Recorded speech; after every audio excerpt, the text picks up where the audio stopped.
Skip gave his top 10. It started with a GOAT debate, and then all of a sudden we see LeBron James was listed at number 9. Here it is. MJ at number 1. They agree on that. Then it goes Magic, Shaq, Kareem, Tim Duncan, Bill Russell, Kobe, Bird, LeBron at 9. Wilt Chamberlain rounds out the top 10. I didn't know that we needed the top 10, but we have to have it because LeBron James is at number 9.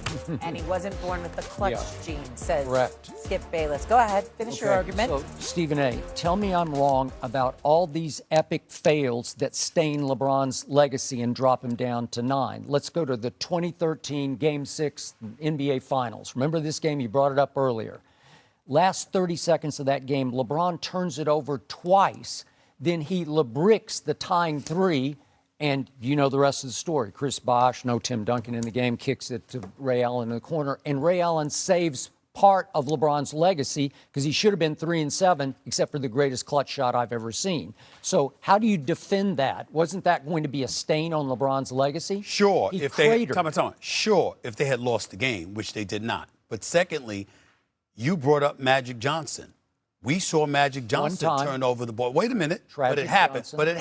It happened. Okay? And he came back and made amends for it in the years to follow. LeBron came back and made amends for it the very next game, which was a Game 7. Yeah. Okay. The very next year. All right. So that argument right there, you just lost that one. Next one. Go ahead. 2014, the finals against those Spurs. LeBron comes home. It's 1-1 and disappears in games 3 and 4. They get blown off the floor by a record finals margin by the San Antonio Spurs. How do you defend that? Well, what I defend that is that Dwayne Wade was certainly far from healthy. He didn't have his running mates available to him, and you yourself bragged about how superior the San Antonio Spurs were collectively as a unit to the Miami Heat. Yeah, but it's the second greatest player of all time. I understand that, but the bottom line is, at the end of the day, you were the inferior collection of talent because D. Wade was not healthy. Okay. All right? And neither was Bosh to some degree either, but go ahead. All right, 2015. So you lost that one, but go ahead. No, I won another. No, you didn't. LeBron has 3 of the best games I've ever seen him play, and they're up 2-1 with the game in the King's house in Cleveland. Game 4. Remember this? Against Golden State. Okay, First time against Golden State. Okay.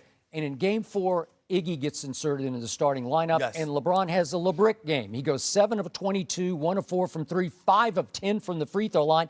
They get blown out, and the series flips on its head because no clutch gene. I don't know. That's not a clutch game. That's a bad game. Okay, it was a horrible That's a bad game. But it could have been a GOAT game. Okay, well, I'm saying it happens. You know what? They were, again, the inferior team. You're playing with Matthew Dellavedova, if I remember correctly, and that was your best teammate because, excuse me, you didn't have Kyrie available to you. There was no Kevin Love at the time and stuff like that. You were practically one arm tied behind your back, which you have openly admitted. That was one of the games where he pays that respectful bow to the late, great Jim Brown, who was in attendance for that game. You understand? That's what happened in that game. I remember that. You're forgetting the fact that LeBron didn't have any kind of help whatsoever at that particular moment in time. And you laughed about it because you were saying, you guys don't understand. They have no chance because he is strapped. He doesn't have any help. But now you're going to bring that up and try to hold it against them. Another argument you lost. Keep going. 2018, Game 1 at Oracle against those Golden State Warriors. LeBron has the greatest outside shooting night I've ever seen him have. Especially that game he dropped 51? Was that game he dropped 51? He had 51. He had 48 at this point. And what does he do? He gets the switch. He gets little Steph on him from just beyond the free throw line. My God. And he goes up to shoot, and he passes it to George Hill. What are you doing? So let me get this straight. George Hill? So let me get this straight. LeBron James shows up. I cannot believe you have me defending this man, but it's okay, all right, because I'm an objective observer, unlike some people I know. I cannot believe we're sitting here doing this. So LeBron James shows up against the greatest shooting backcourt in the history of basketball, against a Steph Curry, who is the greatest shooter God has ever created. And by the way, they ain't even the best players on the team. It's Kevin Durant. He's not there yet. He's not there yet. 2018. You're right. No, it is 2018. It is 2018. He's there. So Kevin Durant is there, okay, with Iggy, with the Draymond Green. Listen what I'm saying to you. You're sitting here. They got all the odds stacked against them. They had just gotten the brakes blown off of them in the previous year by Golden State. Nobody is thinking Cleveland has a chance to win. LeBron rolls in and drops 51. And that was the game that JR forgot to score. I love JR, but I mean, it was just a brain fog at that moment, right?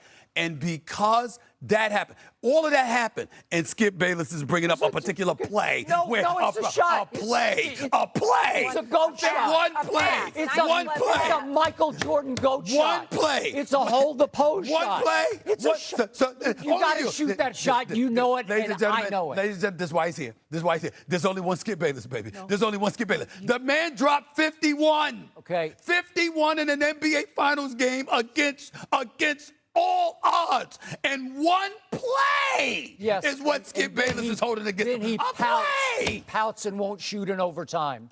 Mentally fragile. That is utterly ridiculous. Okay, that is ridiculous. Final epic fail. 2023 conference You final. lost on 4 arguments. You lost the first argument. You didn't win any of them. Yeah. This is your last hope. Go ahead, try. It's your show, so you declare. No, it's yours. No, it's yours. Go ahead. Give him 2023 conference finals against the Denver Nuggets. I know they're on the way toward winning the championship.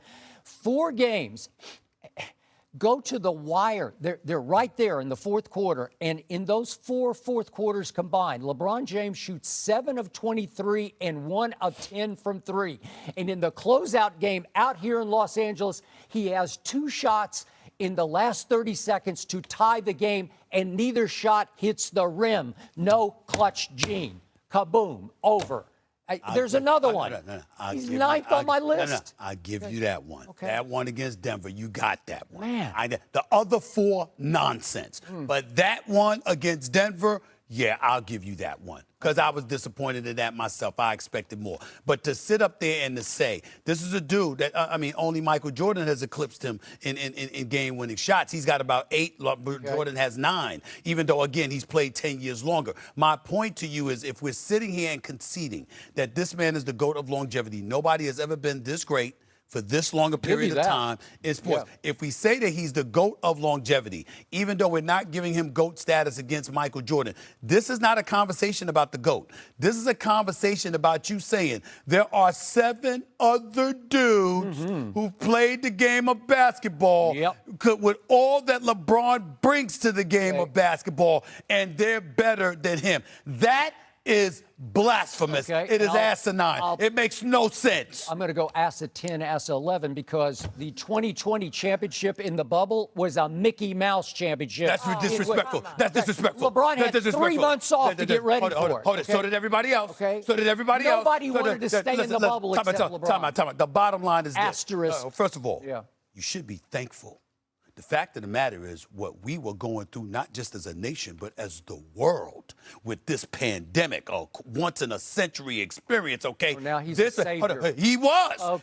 We thank him for it. Other people wanted to leave. You want to point out how they didn't want to be there. He wanted to stay and win.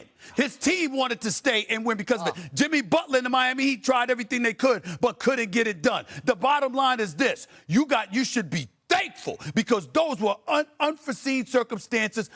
We have never experienced anything like that in our lifetime. And for that man to be in the bubble with the Los Angeles Lakers, giving us basketball where people had to watch damn games on video for crying out loud. They couldn't even be in attendance. Damn, I was grateful and thankful that we didn't have sports for months.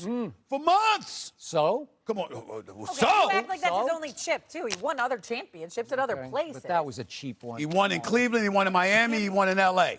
But no clutch gene. Something wrong with you, man. Something wrong with you. But what else is new? Truth. As things change, they remain the same. It's been a great day having Skip back here with us, but we got one final debate. We'll say who won today. Yep, there it is. I get to decide after the break who won today. We'll have last takes coming your way, make game picks next. More first take after this.